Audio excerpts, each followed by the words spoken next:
오늘 하나님 주신 말씀은 여러분도 너무나 잘 알고 우리가 힘들고 어려울 때마다 이 말씀을 암송하지요. 우리가 예레미야 33장 1절에서 3절까지 말씀입니다. 예레미야 33장 1절에서 3절까지 말씀 공독합니다. 시작. 예레미야가 아직 시위대 뜰에 갇혔을 때에 여호와의 말씀이 그에게 다시 임하니라. 가라사대 이를 행하는 여호와, 그것을 지어 성취하시는 여호와, 그 이름을 여호와라는 자가 이같이 이르노라. 너는 내게 부르짖으라. 내가 네게 응답하겠고 내가 알지 못하는 크고 비밀한 일을 내게 보이리라. 아멘. 지난 금요일 저녁이죠. 금요일 저녁 제가 한국에서 와서 목사님과 좀 오랫동안 이렇게 교제하는 시간을 가졌습니다. 가지면서 한국의 정치에 대해서 별로 이렇게 관심이 없었어요. 한국의 미래, 통일에 대한 관심이 있지만 정치에 대해서는 별로 좀 관심 없었는데 이번에 들어보니까 너무 심각한 행세가 너무 심각하더라고요. 어쩌면 정치가 깡패한테 뺏기는 정치가 되겠더라고. 그 옛날에 전두환이 아니라 김두한 때 그 깡패 정치 있지 않습니까? 그런 그 현상들을 보면서 정말 대한민국이 지금 위급하구나, 위기 상황이 있구나, 너무나 위기구나 하는 것을. 근데 많은 사람은 위기가 위기인 걸 깨닫지 못할 때가 많단 말입니다. 여러분, 우리가 그 노무현 대통령이 자살했다고 그러잖아요. 나 지금 믿지 않았어요, 그걸. 아마 누구도 안 믿습니다. 근데 그게 이렇게 그냥 무마되고 없어지잖아요. 근데 얼마 전에 박원순도 죽었지 않습니까? 근데 그것도 뭐요? 그냥 언론에서 자살을 하고 그 사람이 여기서 이렇게 그 사람 언론 몰아가는 거예요. 근데 그것이 우리 이 언론 발을 그거 다 백성들 그거 다 믿는 겁니다. 당연하다고 생각해요. 근데 그게 아닐 수가 있다는 겁니다. 그래서 대한민국의 정치가 지금 이렇게 너무나 위기 상황이 있으면서 좀 하나님이 대한민국을 그동안 지켜주셨고 또 대한민국 지켜줬던 그 하나님의 그 사역을 우리가 이렇게 되돌아 우리가 보면서 또 나의 삶에 또 하나님 지금까지 지켜주신 그 하나님을 함께 은혜를 나누고자 합니다. 이스라엘 지켜주신 하나님이 바로 대한민국을 지켜주신 하나님이고 또 이스라엘 지켜주시던 하나님이 바로 나의 인생을 지켜주시던 하나님이라는 것을 우리는 고백하지 않을 수가 없습니다. 성경에 보면 나는 너를 애굽 땅 종되었던 집에서 인도하여 낸 내 하나님 여호와니라. 이걸 계속 반복해서 말씀하는 것을 우리가 볼 수가 있습니다. 나는 너를 애굽 땅 종되었던 곳에서 인도해낸 하나님이니라. 계속 출애굽기도 그렇고 계속 말씀하고 있습니다. 그만큼 과거를 아는 것이, 과거 역사를 아는 것이 중요하다는 겁니다. 그렇잖아요. 하나님 출애굽기라도 레위기, 민수기가 55경에 보면 계속 하나님 반복했으면 나는 너를 애굽 땅 종되었던 그 땅에서 인도해낸 내 하나님이다. 그러니까 내 과거를 잊지 말라. 과거를 잊지 말라는 것을 하나님은 거듭 강조하고 있습니다. 저는 오늘 우리 대한민국 과거 역사에서 나라의 운명이 위기에 처했던 아슬아슬 순간에 하나님 개입하셔서 대한민국을 지키신 기적에 대해서, 기적입니다. 이건 누가 말해도 기적입니다. 대한민국을 지키신 그 하나님 기적에 대해서 함께 살펴보도록 하겠습니다. 그래서 기도 제목을, 정말 그 설교 제목을 대한민국을 지키시는 하나님. 다시 말하면 나를 지키신 하나님. 우리 대한민국의 사람, 우리 대한민국의 국민이지 않습니까? 국민이라기보다 우리는 그러니까 누가 말해도 우리는 한국 사람이잖아. 그러니까 한국을 지키신 하나님은 바로 나를 지키신 하나님인 거예요. 예. 여러분도 아시지만 대한민국 나라는 5,000년 동안 역사라고 합니다. 그러나 실제로 5,000년 동안 역사를 쭉 보게 되면 중국이잖아요.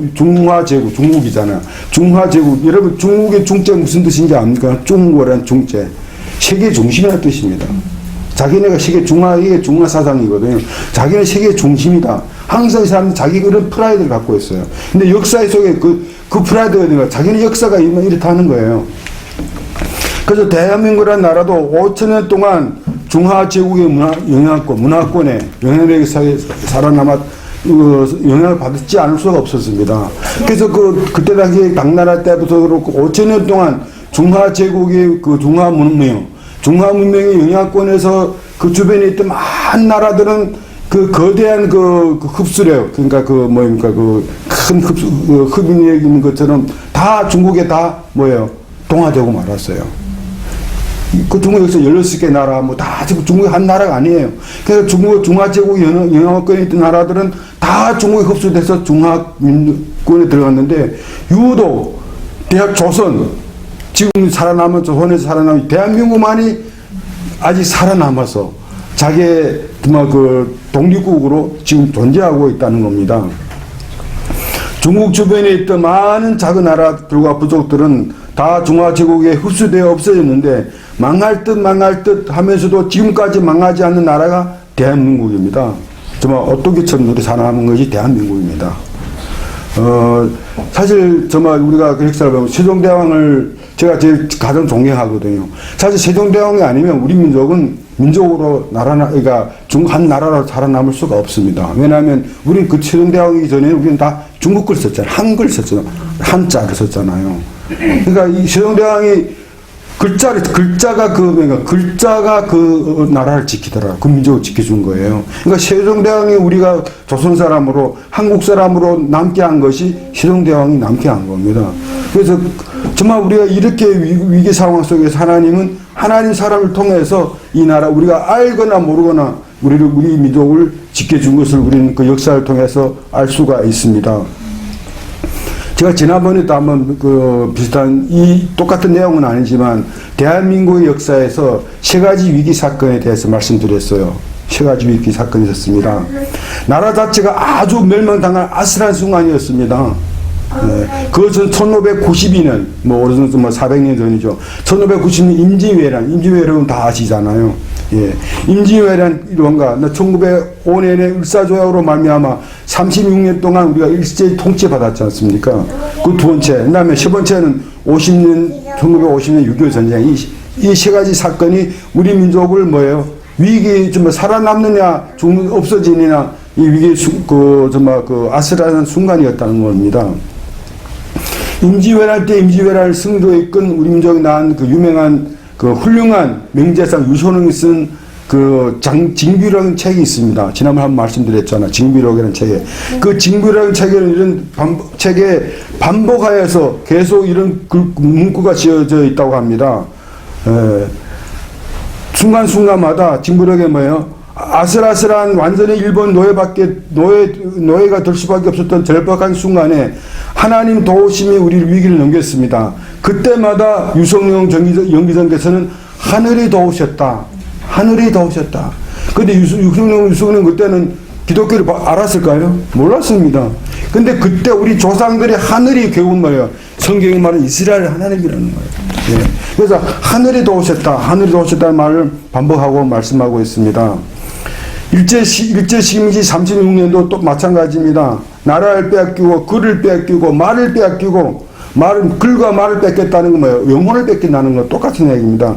심지어 우리 성씨까지 다 뺏겼잖아요. 성씨 빼앗긴 정말 민족 자체가 몇 살 되는 아슬아슬한 풍전동화 같은 그런 순간에 하나님 도우심으로 우리 민족이 살아남게 되었습니다. 6.25 전쟁도 마찬가지입니다. 6.25 전쟁에서 3일 만에 서울 다 뺏겼어요. 정말 3일 만에 서울 뺏기고, 정말 이미 우리 민족 공산화가 될 수밖에 없는, 정말 공산화가 없는, 그럴 때 기적같이 유엔군이 참가해가지고, 우리 민족을, 정말 우리 한국, 대한민국을 오늘날 구해주신 것입니다.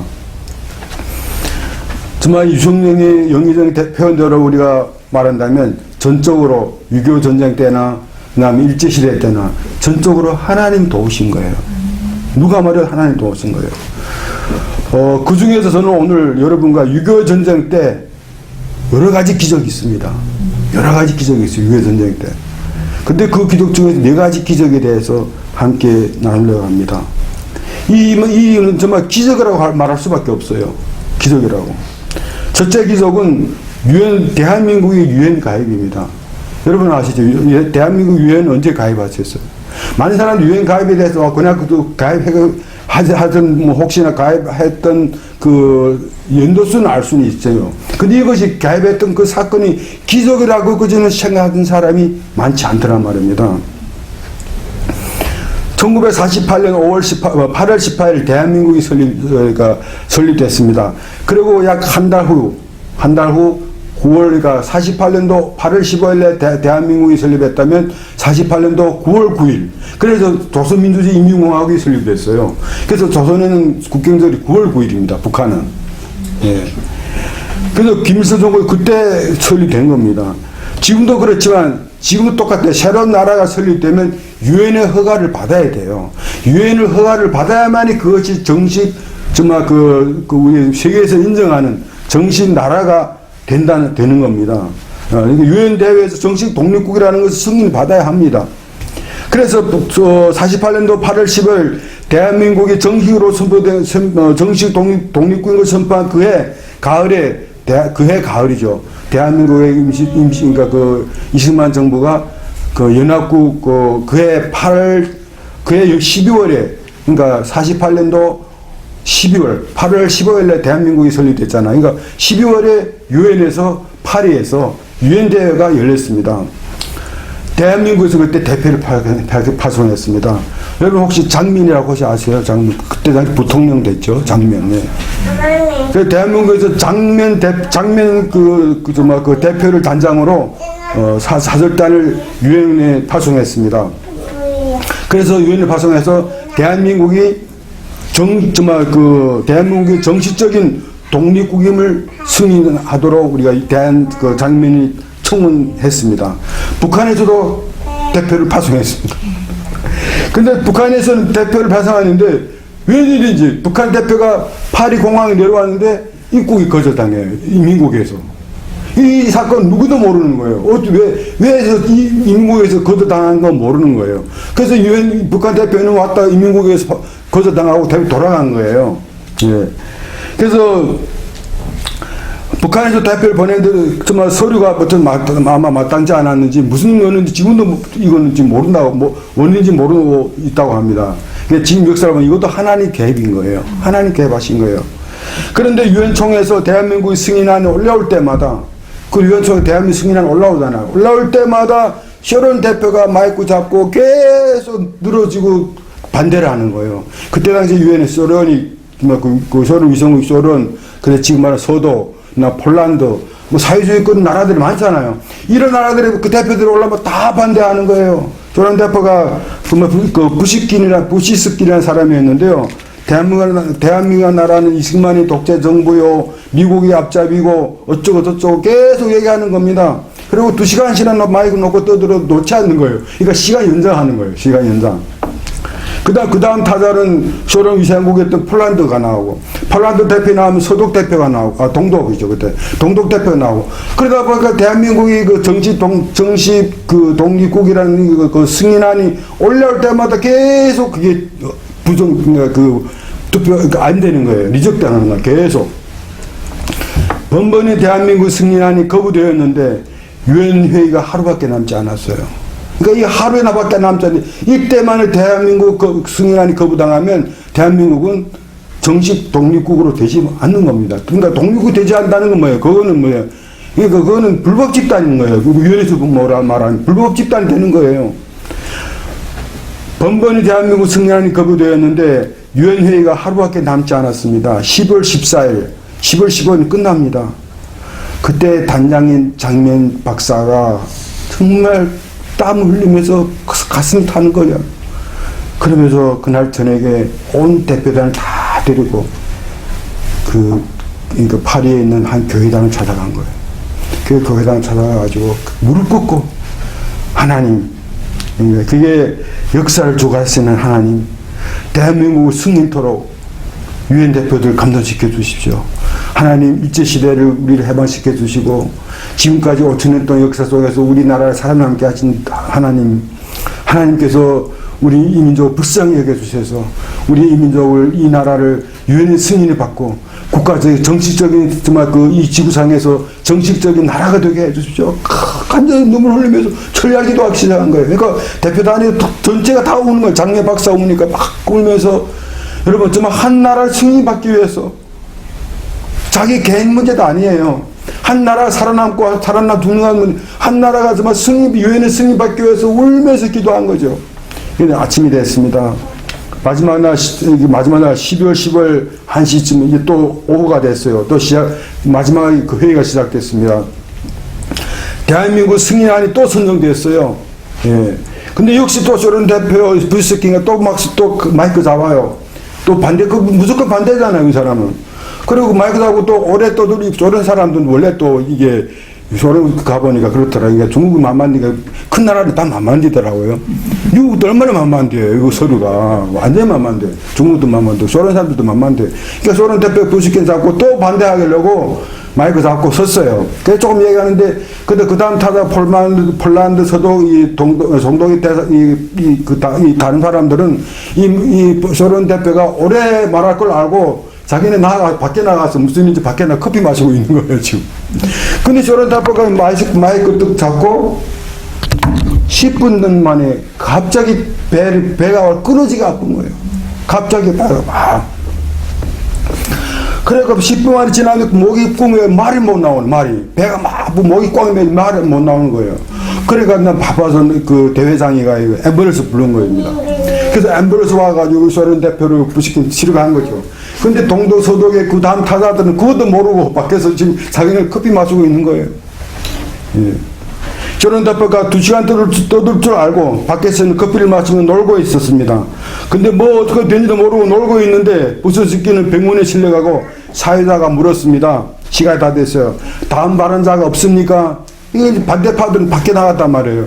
다음 발언자가 없습니까? 그러니까 회의장이 조용하니까 그럼 표결하겠습니다. 이렇게 된 거예요. 몇 대 몇이 나왔겠어요. 표결해서 47대 8로 대한민국이 승리된 거예요. 네. 이게 기적입니다. 근데요, 이 우리가 대한민국이 그 유엔 가입이 왜 중요하냐? 이것을 알아야 돼요. 중요한 것은 그냥 대한민국 승인받으러 끝나는 것이 중요한 것이 아니라 그때부터 약 1년 6개월 뒤에 북한군이 남침했어요. 그렇죠? 예. 북한군이 1년 6개월에 후에 북한군이 남침했습니다. 그래서 북한군이 남침하니까 유엔에서는 어떻게 해요? 유엔에서 정식 승인된 독립국을 침범하니까 이거 유엔이 막아야 되겠다. 북한은 그때 당시 유엔 그 정식 독립국이 아니잖아요. 그러니까 북한은 그때 당시 유엔 놓고 말하면 그게 불법 집단인 거예요. 그러니까 불법 집단이 유엔 승인국을 침범하니까 이건 유엔이 막아야 되겠다. 유엔이 막아야 되겠다. 그래서 유엔군이 개입한 겁니다.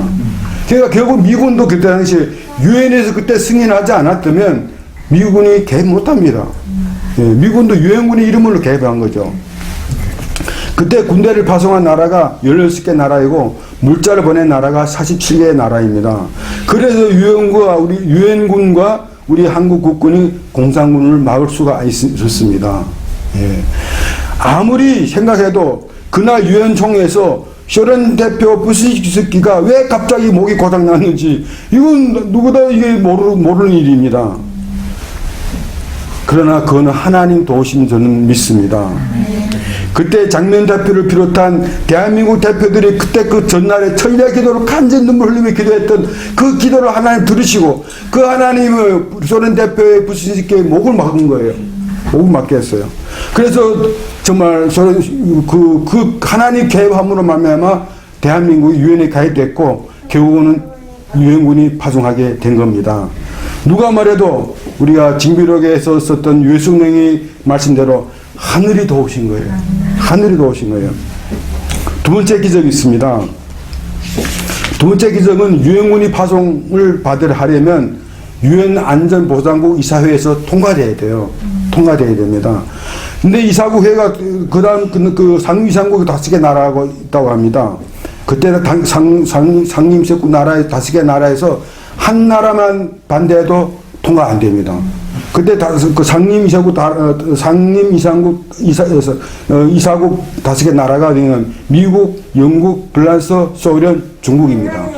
그때 중국은 그때 장개석 정부죠. 뭐 대통령 공산당 정부가 아니고. 생각해보세요. 5개 나라에서 한 나라만 반대해도 무조건 안 되는 거예요. 그러니까 뭐 소련은 무조건 반대할 거 아니에요. 무조건 반대한 거예요.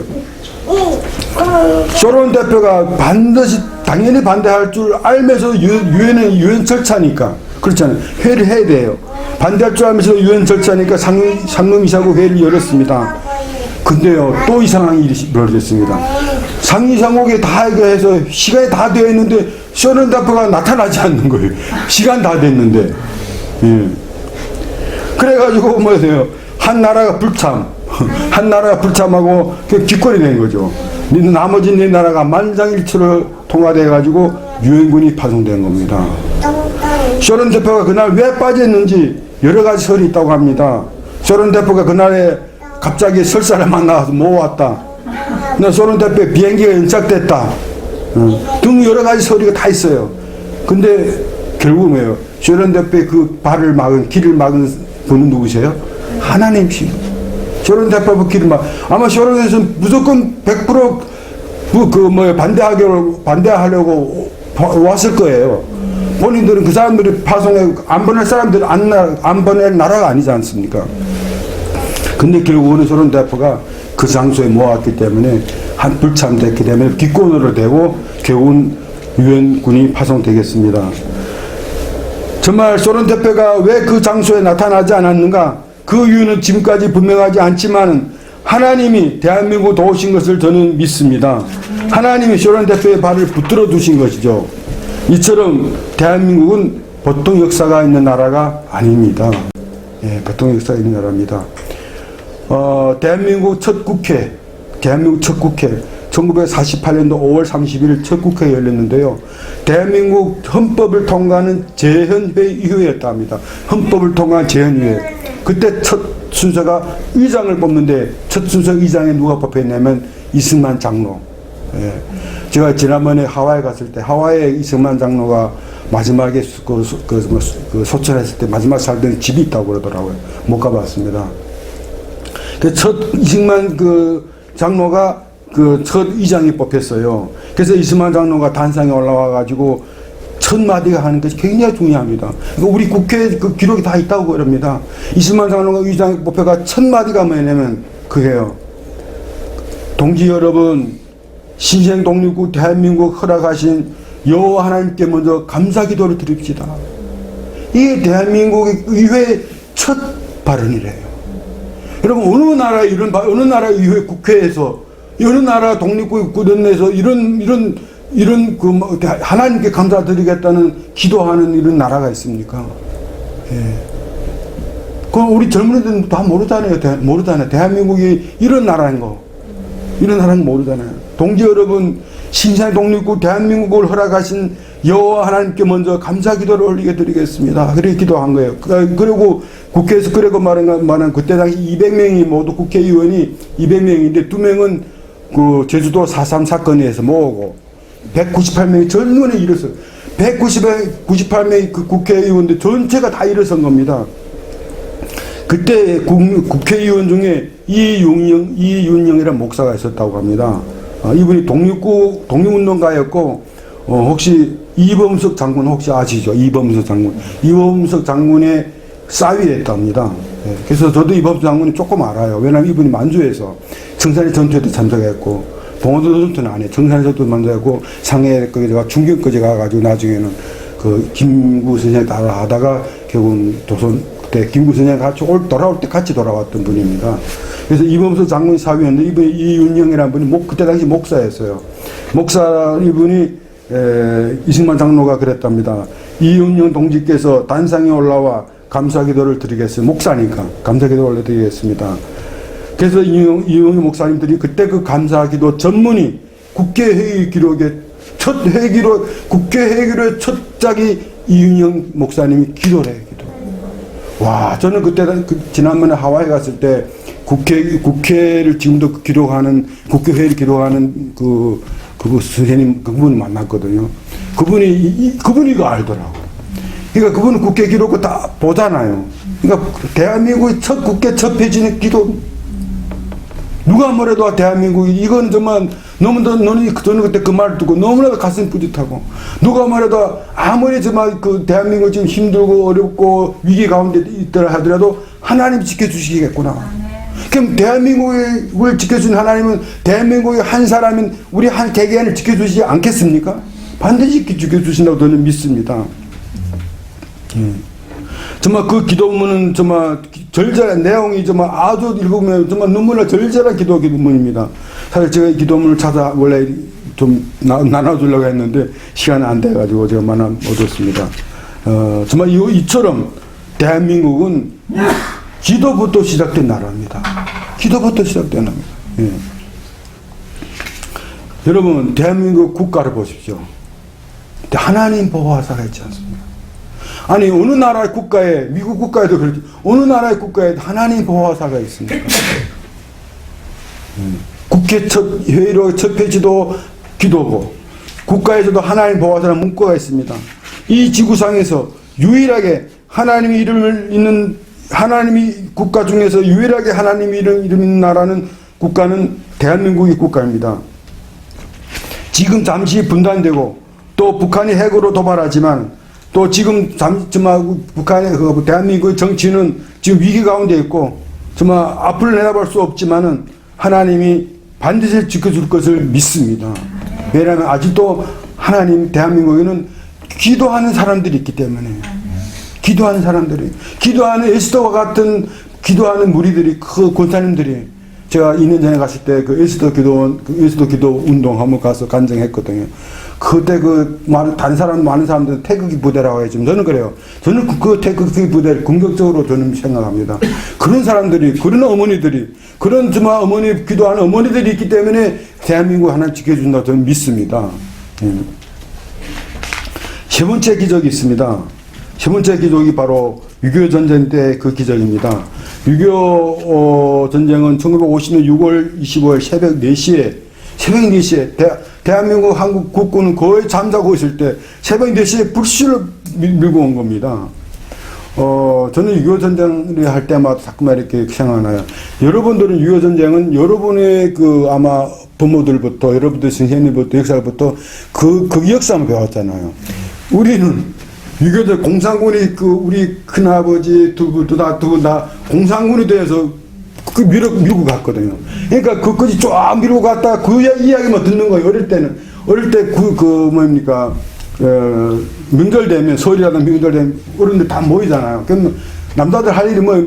남자들 술 마시고 하는 얘기가 바로 역사, 전쟁 얘기인 거예요, 전쟁 얘기. 그래서 나는 그게 재밌다고 큰 어른들이 속에 들어가서 그 전쟁 얘기 듣느라고요. 그래가지고 전쟁 얘기 듣는데 저희 친척 중에 한 사람이 어떤 사람이 포로가 된 사람이 있어요. 근데 어떻게 포로가 됐냐면 공산군이 쫙 밀고 가가지고 지금 낙동강 일대까지 다 남아 있었잖아요. 그러다가 인천 상륙됐단 말이에요. 그리고 툭 끊으니까 그 쭉 밀고 갔던 사람 다시 후퇴하면서 어마어마한 사람이 포로 됐어요. 돌아온 사람들이 있겠지만. 근데 그 포로 왔던 사람이요. 그래요. 포로 돌아올 때는 나는 여러분 무슨 한국의 무슨 도에 포로 수용소에 있었잖아요. 거제도에 그 영화도 있지 않습니까? 포로에서 포로 내부에서 공산군하고 딱 갈라져가지고 서로 죽이려고 하고 말입니다. 같은 민족들 이게 그래요.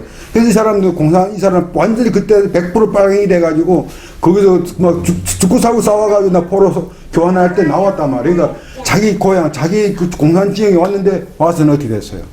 타도 어마어마한 비판받은 거예요. 포로 살아 돌아왔다고. 예. 정말 이게 6.25 전쟁은요, 정말 우리 민족의 정말 큰 아픔입니다.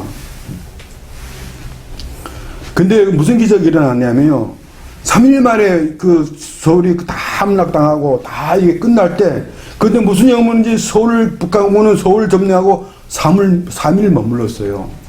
근데 이 3일 만에 북한에서는 3일 만에 서울을 점령하니까 우리가 수도를 점령했지 않습니까? 북한 수도를 점령했다가 남조선 끝났다고. 우리 전쟁 어제 끝났다고 3일 동안 뭐예요? 돼지 잡고 사 잡고 서울에서 파티한 거예요. 예. 근데 그 3일 동안에 기적이 일어났습니다. 그 3일 동안 유엔군이 참전 결정이 내려졌고 그 3일 동안에 유엔군과 국군이 낙동강 방어선을 치게 된 거예요. 그러니까 북한이 내려오면 3일 동안에 그 서울까지 다 점령하고 쫙 밀고 갔을 때 3일 잠시 머무르 있었단 말이에요. 그 3일 동안에 유엔군이 개별 결정됐고, 근데 그 3일 동안에 낙동강이 방어선이 쳐졌고, 예. 그 3일 때문에 대한민국이 살아남았습니다. 만일 그때 인민군이 서울에서 3일 동안 호송세월하지 않고 막바로 부산까지 밀고 내려갔더라면 우리 대한민국은 이미 공산화된 공산국 나라밖에 될 수밖에 없습니다. 그때 지금 말합니다. 군사학자들이 아무리 뒤져봐도 그때 인민군이 왜 3일 동안에 서울에 머물러 있었는지 아무리 그 이유가 분명하지 않대요. 전혀 군사학에서도 그럴 수가 없답니다. 이것이 또 세 번째 기적입니다. 예. 정말 유승영 영의정이 말씀처럼 하늘이 도우신 거예요. 3일이 있는 것도 하늘이 도우신 거예요. 근데 그 3일 동안에 어떤 한국 사람이 잘 모르는 일이 벌어졌어요. 내가 여기 준비해야 되는 내용이지만 그 3일 동안에 김일성이 서울 온 거예요. 서울 와서 제일 먼저 어디를 찾아갔냐면 서대문 구치소를 간 거예요. 서대문 구치소가 자기 김일성이 그 삼촌이 묘지 서대문 구치소 거기 있다가 그 죽은 데가 묘지 있대요. 그 삼촌이 그 뼈를 가지고 간 거죠. 예, 그때 그런 역사가 일어났어요. 그래서 그 김일성이 3일 동안에 잠시 서울 처음 와본 거예요. 예. 그러니까 뭐예요? 김일성은 3일 동안 서울을 다 먹었으니까, 전쟁이나 그래서 옛날 전쟁이나 지금 전쟁이나 서울이 수도가 점령되면 다 점령되는 걸 되거든요. 그러니까 김일성은 아마 확신한 것 같아요. 끝난 줄 알았어요. 예. 정말 하나님 도우신 겁니다. 네 번째 기적이 있습니다. 네 번째 기적. 예, 네 번째 기적 바로 6.25 전쟁 중에서 인천 상륙 작전입니다. 예. 9월 15일 인천 상륙 작전이 일어난 날입니다. 그 전에 인민군이 낙동강 전선까지 내려왔고 김일성은 직접 서울에까지 와서 동의하기를 8.15까지는 부산을 해방하라. 8.15까지. 그러니까 8.15까지는 부산을 다 조선 전체를 다 발화하라고 전체 남조선 그러니까 남한을 다 점령하라고 김일성이 직접 서울에 와가지고 전두지휘를 했습니다. 진두지휘를 했습니다. 정말 대한민국이 운명이 바람 앞에 등불과 같은 때였습니다. 그때 메가더 장군이 이승만 대통령께 건의했습니다. 그 메가더 장군이 그때 총사령관이잖아요.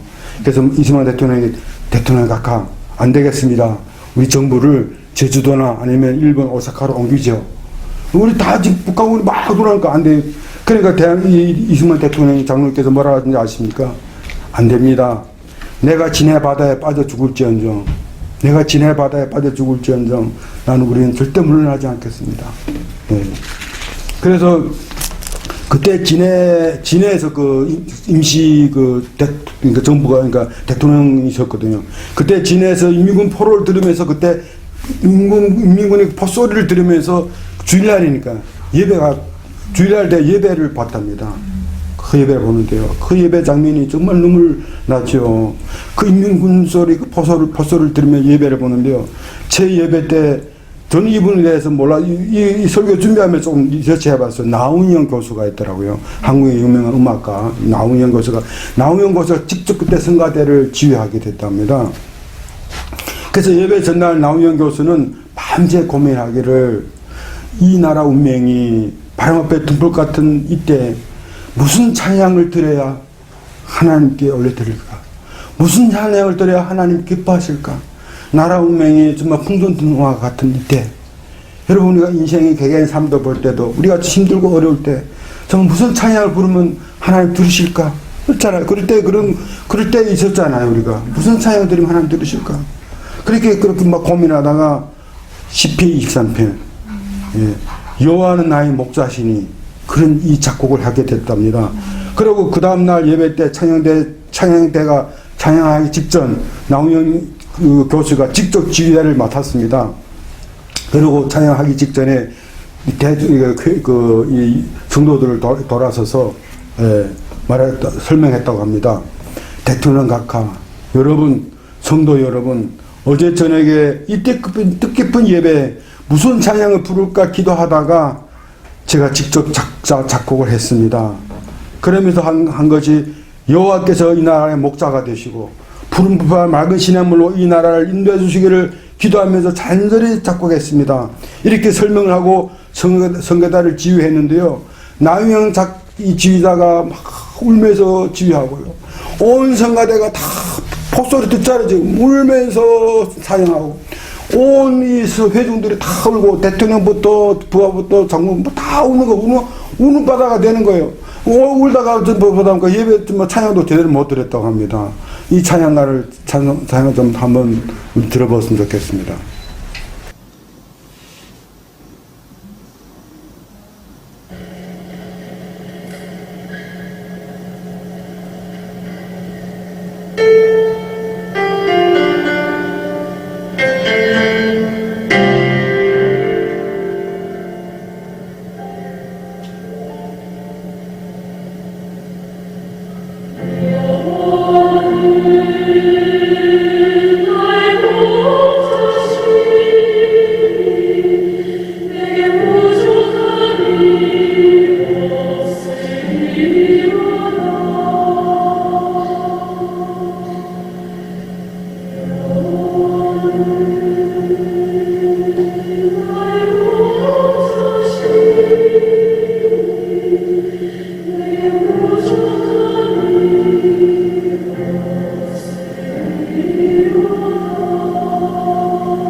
그렇습니다. 여호와가 진실함이 인자하심이 영원토록 나의 삶을 따르리로다. 정말 이 가사대로 이 나라를 지켜줬고, 이 가사대로 여러분 힘들고 어려울 때마다 우리 여호와가 목자가 되시고 여호와가 우리를 지켜준 줄 믿습니다. 예. 정말 저는 이 노래를 잘 몰랐어요. 사실 저는 잘 모르고, 그러나 이 노래, 이 역사를 아는 후부터는 이 노래를 들을 때마다 눈물 납니다. 하나님 대한민국 지켜주실 뿐만 아니라 내 개인의 삶에도 하나님 여호와의 진실하심이, 진실로 진실하심이, 인자하심이 정말 나의 삶을 영원히 따르리로다. 정말 이런 고백하는 저와 여러분 되기를 주의로 축원드립니다. 대한민국 역사에 이처럼 순간순간마다 사연이 있고 하나님의 섭리가 있습니다. 예, 인천 상륙작전을 했던 메가더 장군, 인천 상륙작전을 메가더 장군이 구상해서 전략을 세웠는데, 그때 10사람이면 10사람 다 반대했다고 합니다. 인천 상륙작전 다 반대했다고 합니다. 미국 본토에서도, 미국 그때 트루먼 대통령이었는데요. 트루먼 대통령이 안 보고 또 이 백악관 사람들 다 반대한 거예요. 몽땅. 예. 왜냐하면 인천 앞바다 조수의 간말차가 2시간밖에 안 된대요. 설문관면 2시간. 이 2시간 내에 상륙하지 않으면 온 군대가 다 바다에 몰살하게 되는 거예요. 그때 군사 전문가들은 인천 상륙 작전의 가능성에 대해서 5,000분의 1이라고 해요. 5,000분의 1. 예. 다 반대했습니다. 그때 이 메가더 장군이 역시 큰 눈물이라 메가더 장군이 끝까지 밀고 나왔어요. 여러분은 5,000분의 1 때문에 반대하는데 나는 5,000분의 1 때문에 가능하다는 거예요. 그렇잖아요. 5,000분의 1 때문에 가능하다. 적들도 5,000분의 1이기 때문에 불가능하다고 생각하고 안 지킬 것이 아니냐. 예. 그렇기 때문에 우리는 그 적들이 안 지키는 걸 알고 그 5,000분의 1 때문에 우리는 가능하다. 예. 이렇게 돼서 9월 15일 그 2시간 조수의 간마차를 이용하여 인천 상륙작전을 성공시켰습니다. 아마 여러분들 먼저 아실 거예요. 혹시 그 인천 상륙작전 영화를 보셨어요? 예. 저도 그 영화를 봤습니다. 정말 그때 그 실화를 바탕으로 한 겁니다. 예. 인천 상륙작전이 성공했기 때문에 대한민국이 살아남은 겁니다. 예. 인천 상륙작전은 세계 군사 역사상에서 가장 큰 기적이라고 합니다. 예. 이것도 하나님이 개입하시고 하나님이 역사하신 줄 저는 믿습니다. 여러분, 저는 이번에 이 설교를 지난번, 사실 이 설교 그때 한번 했었어요. 다른 교회 가서. 그렇게 하면서, 그때 할 때 제 집이 다이아몬드 바 이사 오기 전인데요. 아마 로스앤젤레스 코리아타운, 우리 한국 사람, 그러니까 LA 하게 되면 다 한국 코리아타운 생각하잖아요. 코리아타운이 어디에 있어요? 메가더 파크 옆에 있습니다. 저는 이 역사를 모았을 때는, 그냥 옆에 있구나 했는데, 하나님께서, 하나님이 코리아타운을 메가더 장군 파크 옆에 있게 한 것이 하나님의 뜻이구나. 예. 하나님 개입하신 역사구나 하는 깨달았어요. 예. 하나님은 우리 한국 사람이 메가더 장군을 잊지 말라고. 한국 사람으로서는 그 역사를 너희가 이스라엘 백성들이 계속 하시니까 너희가 애굽 땅 그 정도였던 나라에서 너를 구해주라 그 여호와를 잊지 말라는 것처럼 정말 나라가 위기 처했을 때 우리 민족을 구해준 그 메가더 미국뿐만 아니라 메가더 장군을 잊지 말라고 코리아타운 그 옆에 있는 것을 한국 사람이 몇 사람이나 깨닫는지 난 모르겠어요. 제가 이번에 깨달았다는 거, 이것을 준비하면서. 오늘 본문에 보면 말씀 말합니다. 저는 이 말씀으로 대한민국에 대한 약속이 말이고, 또 이 말씀이 곧 우리 한 사람 한 사람 개인에 대한 약속의 말이라고 저는 믿습니다. 오늘 대한민국 위기에 처했고, 또 오늘 개개인의 삶의 질병으로 또 문제로 어려운 가운데 있는 분들도 있습니다. 그러나 우리가 이런 위기 때마다 어려운 문제에 부닥칠 때마다 우리는 말씀을 붙잡고 기도하고 하나님 앞에 나가야 됩니다. 왜냐하면 이 말씀은 하나님 약속이기 때문에 하나님 약속을 우리가 붙들고 기도하면 하나님 약속했기 때문에 하나님 때 반드시 들을 줄 믿습니다. 이를 행하는 여호와 그것을 지어 성취하신 여호와 그 이름을 여호와는 자가 이같이 이르노라. 너는 내게 와서 부르짖으라. 내가 응답하겠고 내가 알지 못한 그거 비밀한 내게 보이리라. 부르짖으라고 말합니다. 넌 내가 가서 부르짖으라. 우리는 부르짖는 기도를 많이 해야 됩니다. 저도 그래서 신학교 다닐 때 옛날에 산에 가서 부르짖는 많이 했었는데 요즘에 그 기도를 많이 하지 않게 되더라고요. 부르짖으라. 우리는 부르짖는 기도를 해야 됩니다. 나라를 대한민국을 위해서 부르짖어야 되고, 나라와 민족 운명을 위해서 부르짖어야 되고, 우리 교회를 위해서 부르짖어야 되고, 우리 가정을 위해서 부르짖어야 되고, 우리 다음 세대를 위해서 부르짖어야 됩니다. 지금 1절에 보면 애국자 예레미야가 나라를 위해 바른 말을 하다 같이 못해 감옥에 갇혔어요. 1절에 보십시오. 예레미야가 아직 시대들에 갇혔을 때에 예레미야는 뭐예요? 내 개를 위해서 부르짖는 거 아닙니다. 개를 위해서 내가 살겠다고 바른 말을 한 거 아니에요. 나라와 민족을 위해서 바른 말 했더니 이게 뭐예요? 결국은 감옥에 갇힌 거죠. 그럼 그때 감옥에 갇혀서 정말 그 어리석은 지도자들이 해서 감옥에 갇혔습니다. 왕실 경비대 감옥에 갇혔는데 그때 하나님께서 예레미야에게 말씀으로 위로했습니다. 2절 보십시오. 이를 행하는 여호와, 그것을 지어 성취하신 여호와, 그 이름을 여호와라는 자가 이같이 이르노라.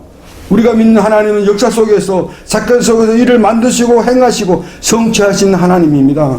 우리가 믿는 이스라엘의 하나님, 대한민국을 지키시는 하나님, 내 개인을 우리 가정을 지키시고 나를 지키시는 하나님은 일을 지금 우리가 믿거나 말거나 우리가 인지하거나 말거나 하나님 일을 행하시고 일을 성취하신 줄 믿습니다. 우리들 개가인 삶 속에서 나라와 민족 역사 속에서 개입하시고 주관하시고 통치하시고 행하시고 액선하시는 하나님입니다. 지금도 한반도에서 하나님은 하나님 일을 행하시고 한국에서 하나님은 하나님 일을 행하실 줄 믿습니다. 3절에 우리가 부르짖으며 기도할 때 너는 내게 부르짖으라. 내가 내게 응답하겠고 내가 알지 못하는 크고 비밀하게 보이시리라. 우리가 민족과 나라를 위해서 부르짖어야 됩니다. 지금 한국 정치를 위해서 부르짖어야 됩니다. 먼저 먼저 그것이 우리가 읽어야 되고, 우리의 정말 너희 하나님의 먼저 그의 의와 그의 나라를 구하라. 나라가 잘 되는 것이 그 하나님 나라를 구하는 것이 되는 겁니다. 우리가 이렇게 부르짖을 때 하나님이 응답하시겠다고 약속하셨습니다. 지금 바로 우리가 민족을 위해서 나라를 위해서 통일을 위해서 부르짖을 때입니다. 대한민국의 앞날을 만드시고 그 지어 성취하시는 하나님께서 반드시 우리의 기도를 통하여 우리의 눈물을 기도를 통하여 우리가 상상하지 못하고 우리가 예측하지 못하고 우리가 기대하지 못했던 하나님의 방법으로 하나님께서 대한민국을 지킬 줄 믿습니다. 우리는 부르짖어야 됩니다. 기도해야 됩니다. 대한민국에 다시 두 번째 6.25 전쟁이 일어나지 말아야 합니다. 그렇잖아요. 우리 주마타기 동족간이 이렇게 많이 몇백만이 죽는 그런 역사가, 그런 기적 전쟁이 정말 일어나면 안 됩니다. 우리는 부르짖어야 됩니다. 대한민국 태극기가 백두산 천지에 평양 모란봉에 금강산 꼭대기에 걸려도 우리는 부르짖어야 됩니다. 저는 평양 모란봉에까지 올라가 봤어요. 모란만 을미정이지만 거기 올라가서 속을 막 기대해서 이러면 평양이 정말 아름답습니다. 평양 아름다워요. 서울도 아름답겠지만 정말 아름답습니다. 서울 남산을 가보면 서울도 아름답지 않습니까? 평양에 그리고 손을 두 손 두고 평양을 도시를 향해서 속으로 기도했습니다. 하나님, 이곳에 태극기가 휘날리게 해주세요. 기도를 했습니다. 우리는 부르짖어야 됩니다. 대한민국은 말씀 안에서 부강한 통일한국이 되고, 말씀 안에서 성서한국이 되고, 말씀 안에서 선교한국이 되어야 됩니다.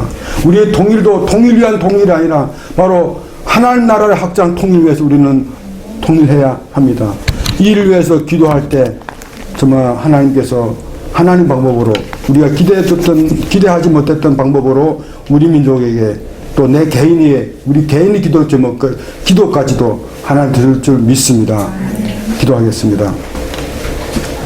하나님, 5,000년의 대한민국의 역사를 돌이켜보면 순간순간마다 하나님 개입하시고 어려운 순간마다 나라가 풍등등화 같이 멸망할 수밖에 없었던 그 순간순간에 하나님이 도우신 것을 우리가 역사를 잠깐 회역했습니다. 그러나 우리 개인의 삶에서도 정말 여호와는 나의 목자시니 이 찬송가처럼 여호와의 진실하심이 영원히 우리와 함께 하시면 우리가 고백하지 않을 수가 없습니다. 하나님, 이 시간 우리가 하나님의 약속을 붙잡고 이를 행하는 여호와 그 일을 지어 성취하신 여호와 그 이름을 여호와라는 이가 이같이 이르노라. 너는 내게 와서 부르짖으라. 내가 응답하겠고 네가 알지 못하는 크고 비밀하게 보이신다는 이 말 약속의 말씀 붙잡고 나라를 위해서 기도를 하기를 우리가 원하고 결단합니다. 하나님, 우리의 한 사람 기도가 아브라함에게 말씀하셨습니다. 그 성에 기도하는 사람이 10사람에만 있어도 하나님 그 성을 심판하지 않겠다고 하셨습니다. 하나님 온 땅을 두루살피사 전심으로 자기를 찾는 자에게 아버지 상 주신다고 말씀하셨습니다. 하나님 지금도 온 땅을 살피사 예레미야와 같은 사람, 이사야와 같은 사람, 다니엘과 같은 사람, 에스더 같은 사람을 찾고 있습니다. 하나님, 우리가 바로 이 자리에 있는 우리가 바로 에스더와 같은 사람, 하나님 찾는 그런 사람들이 다 되도록 주님 역사하여 주시옵소서. 감사하며 예수님 이름으로 간절히 기도했습니다. 아멘.